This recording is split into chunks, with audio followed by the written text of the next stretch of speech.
अब हम डिस्कस करते हैं इनहेरिटेंस को डेमो में। जैसा कि मैंने आपको बताया था कि इनहेरिटेंस में क्या होता है, जो भी क्लास पेरेंट होती है, कोई भी ऑब्जेक्ट जब उस पेरेंट को इनहेरिट करता है तो उस ऑब्जेक्ट में सारी की सारी प्रॉपर्टीज और उसके बिहेवियर एग्जैक्टली चाइल्ड में आ जाते हैं। तो अब जैसे यहाँ चाइल्ड ने इसको एक्सटेंड किया पेरेंट को। अब जैसे मान के चलो पेरेंट में एक M1 मेथड है, तो ये मेथड जो है पेरेंट में तो है ही, लेकिन अब ये चाइल्ड में भी अवेलेबल है क्योंकि चाइल्ड ने इसको इनहेरिट किया हुआ है। अगर आप चाइल्ड का ऑब्जेक्ट क्रिएट करके अगर इसको कॉल करोगे तो आप M1 को देख सकते हो, child is equals to new child. ठीक है, तो अब इसमें आप child.m1 अगर करोगे तो आप देख पाओगे कि फ्रॉम पेरेंट अवेलेबल है, क्योंकि चाइल्ड में ऑल्दो कोई मेथड नहीं लिखा, लेकिन बाय डिफ़ॉल्ट पेरेंट का जो भी है वो चाइल्ड का होगा ही। ये इसको विरासत में मिल जाता है। इनहेरिटेंस मतलब विरासत ही है। तो ये हो गया एक चीज़। लेकिन अब हम इसको समझेंगे कि मान के चलो अगर यही सेम मेथड अगर लेट से इसमें हो और यहाँ फ्रॉम पेरेंट की जगह हो चाइल्ड, अभी हम चेक करेंगे। तो अब बताओ इस केस में क्या हुआ। इस केस में लेकिन आउटपुट हो गया फ्रॉम चाइल्ड। ये ओवरराइडिंग का भी कंसेप्ट है पॉलीमॉर्फिज्म में, मैंने वीडियोस में अलग में बताया भी है।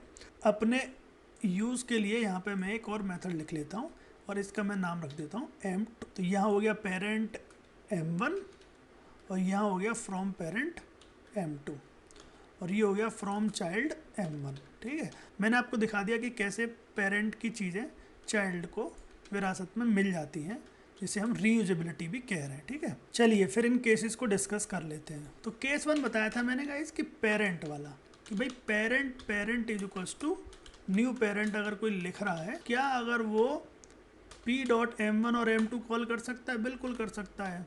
ये तो जावा की एकदम बेसिक फंक्शनैलिटी हो गई। तो p का अगर मैं m1 m2 चलाऊँ तो पेरेंट का m1 m2 आउटपुट आ गया। केस 2 की बात करते हैं, इसको मैं कमेंट कर देता हूँ कि child is equals to new child dot M1 और M2 दोनों ही अवेलेबल है।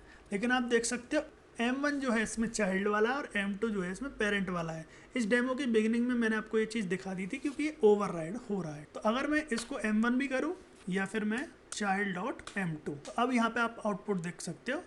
इसके लिए आउटपुट आएगा फ्रॉम चाइल्ड M1 क्योंकि ओवरराइड हो गया, और इसके लिए आउटपुट आएगा फ्रॉम पेरेंट M1। ठीक है, ये हो गया एक basic case, child M1 parent M2। ठीक है, अब बात करते हैं parent is equals to new child, यानी कि चाइल्ड का जन्म हुआ पेरेंट के हाथों में। पेरेंट के रेफरेंस लिया हमने, M1 और M2 दोनों कॉल कर सकते हैं। अब आप मुझे बताइए कि इस केस में क्या होगा। एक तरीके से तो आप ये भी सोच सकते हो कि यार ये तो पेरेंट है और पेरेंट का M1 कॉल हो रहा है, पेरेंट का M2 कॉल हो रहा है, तो आपको लग सकता है कि M1 और M2 इसका आउटपुट आएगा। लेकिन इसका आउटपुट क्या है?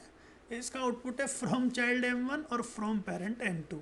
रीज़न बीइंग, अब आप देखोगे कि जो आउटपुट केस 2 का था सेम आउटपुट केस 3 का है, क्योंकि यहाँ पे ये मैटर नहीं करता है कि आप रेफरेंस किसका होल्ड कर रहे हो। ठीक है, ऑब्जेक्ट क्रिएशन है, यहाँ पे इंस्टेंस आपने बनाया है चाइल्ड का, तो आप उसको असाइन पेरेंट के रेफरेंस में कर रहे हो, तो ये रेफरेंस तो होल्ड करता है पेरेंट का, लेकिन इसमें ऑब्जेक्ट क्रिएट होके गया है चाइल्ड का, तो वो चाइल्ड में यानी कि जो विरासत में मिला है उसी के हिसाब से चेक करेगा कि M1 यानी जो ओवरराइड होके आ रहा है वो इसका आउटपुट हो गया और पेरेंट में M2 हो गया। ये 3 केस बहुत ही सिंपल है, मैंने नोटबुक में भी आपको समझाया था। आप इतना समझ सकते हो कि जिसका ऑब्जेक्ट क्रिएट हो रहा है मेथड्स उसके ही कॉल होते हैं, नो मैटर्स रेफरेंस आप किसका ले रहे हो, एक्सेप्ट केस 4 के। केस 4 कौन सा है कि भाई आपने कुछ ऐसा सोचा कि child is equals to new parent, यानी कि पेरेंट का आप जन्म दे रहे हो बच्चों के हाथ में। तो क्या ऐसा हो सकता है कि मतलब जब पेरेंट ही नहीं आए होंगे दुनिया में तो चाइल्ड कहाँ से आ गए हो? तो ये केस अगर आपको कहीं दिखता है तो ये एक कंपाइल एरर है, क्योंकि आप इसमें देख सकते हो type mismatch, cannot convert from parent to child. और अब आप इसमें जब ये कंपाइल एरर है तो child dot M1 M2 call करने का तो कोई मतलब ही नहीं है, तो ये चलेगा ही नहीं, क्योंकि यहाँ पे ये एरर ऑलरेडी है, ये अनरिजॉल्व कंपाइलेशन इशू है, आप इसको हटाओ। अब देखो वो आपको कंफ्यूज कैसे करने की कोशिश करेगा। अब बोलेगा ठीक है ना, मैं इसको चाइल्ड में कास्ट कर देता हूँ, अब तो ये एरर हट गई। अब मैंने इसको चाइल्ड में कास्ट कर दिया तो ये चल जाएगा क्योंकि कंपाइल एरर तो हट गई। ये अभी भी नहीं चलेगा। अब यहाँ देख सकते हो आप क्लास कास्ट एक्सेप्शन है जो कि बता रहा है parent class can not be cast to child class. जब यहाँ न्यू पेरेंट बॉर्न हो रहे हैं तो क्या उनसे पहले चाइल्ड पैदा हो गए होंगे? क्या ऐसा हो सकता है? नहीं। इसलिए ये केस प्रैक्टिकली भी और प्रोग्रामेटिकली भी गलत है। आप हमेशा ये मान के चलो इनहेरिटेंस के केस में कि आपके मेथड्स कॉल होंगे जिसका आप इंस्टेंस क्रिएट कर रहे हो, पहली बात। और दूसरी बात, अगर इस तरह का कोई केस बन रहा है जिसमें कि पेरेंट का ऑब्जेक्ट क्रिएट करके चाइल्ड के हाथों में दिया जा रहा है तो ये एक कंपाइलेशन इशू है।